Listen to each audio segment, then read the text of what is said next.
This is Venice 76, and we're here with director Ciro Guerra and actors Mark Rylance, Johnny Depp, and Ghana Bayasakian to talk about their latest film. It's called Waiting for the Barbarians, and is presented here in competition. Thank you so much for being with us, guys.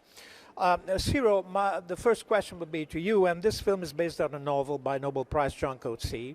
I think that the film was made already into an opera, I think by Philip Glass, and then it was turned into a theater piece. And what made you want to bring it to the screen finally?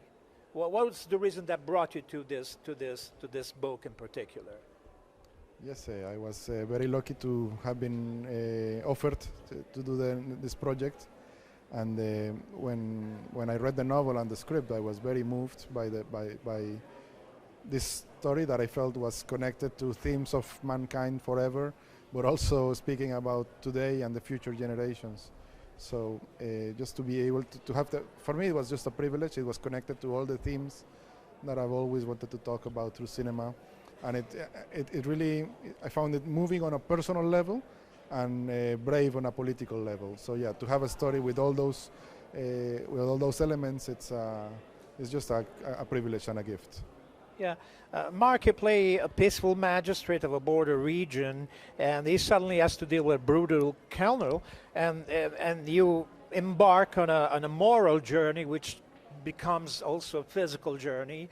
It's an ordeal, really. And this film, the book was most certainly in 1980 seen as a sort of allegory, a political allegory, perhaps of South Africa at the time. Do you think that your figure, your character, is at the center of something that might be seen as an allegory today, and how relevant that allegory would be? Yeah, I don't think that, my understanding is that Mr. Coetzee didn't want it to be thought about as just relating to the specific example of the imperial behavior of South Africa, but for it to be a myth that unfortunately has been true for many thousands of years, and unless we make radical changes, is going to be true for a while. It's very deeply rooted in the human psyche that we are the superior being in the whole universe, and we have a long way to go. It may happen rather quickly that we'll realize we're not. So I think Ciro did a very good job of keeping the allegory non-specific to one particular empire, be it the Roman, the British, the American, all the French, the different empires that have dominated.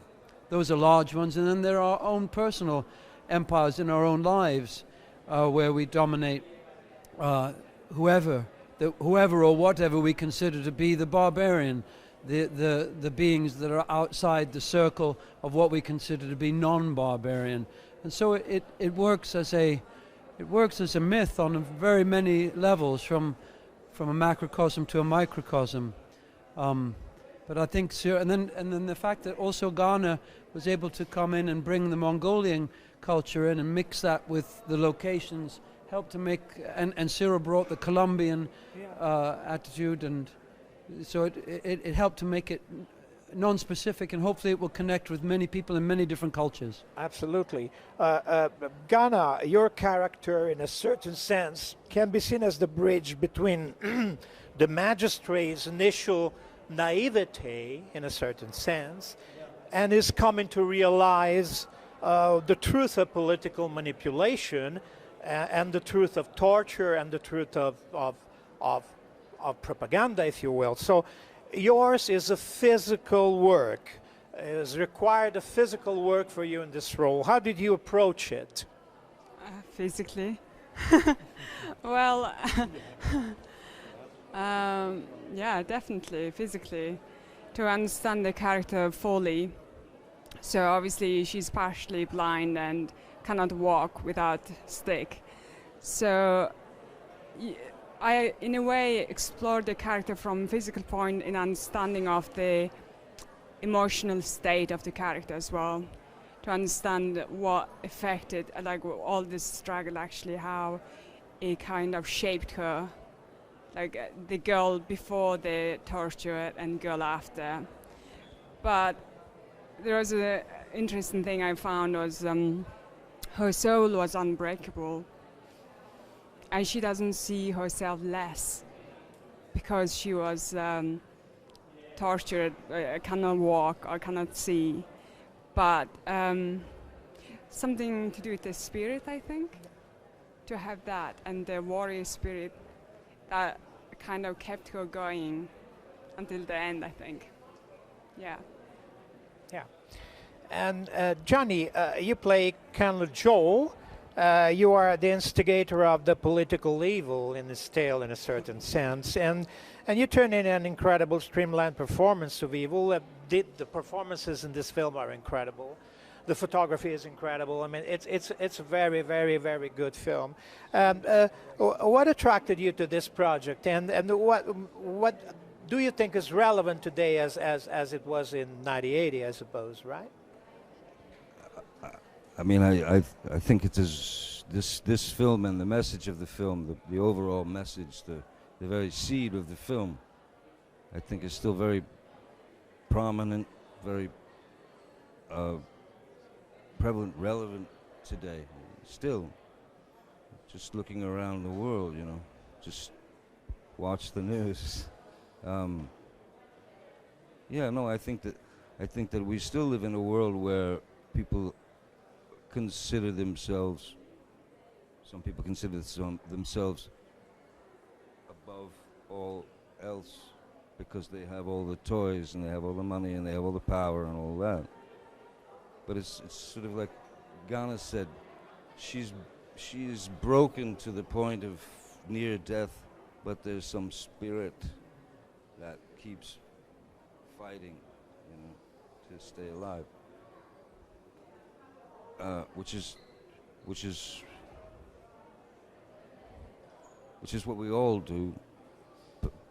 But I think there's a great, there's an enormous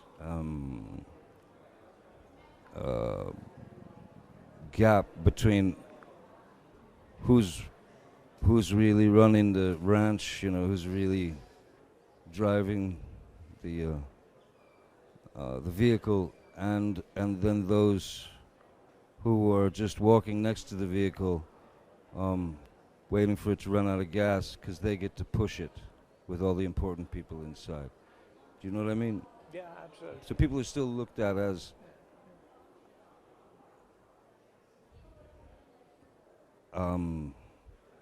help, disposable, you know. So I think that's still very much at play in the world. I don't think it's changed for many thousands of years. And what attracted me to the film first certainly was the opportunity to work with Ciro and with Mark, who I admire both of them greatly. And then to see the work that was put in by every single person, from actor to crew to extras, to it was really quite an undertaking because it's pretty epic, you know. It's quite a thing to wrangle. And then when you're able to sort of witness performances coming out of people, I was attracted to it for those reasons, for the Coetzee novel certainly, and the opportunity to kind of experiment with Colonel Joel to see what he was made of, I suppose. Okay. I think that everybody did the right choice in picking this project because it turned out really great. So thank you so very much for being with us, and good luck to Waiting for the Barbarians. Thank you. Thank you.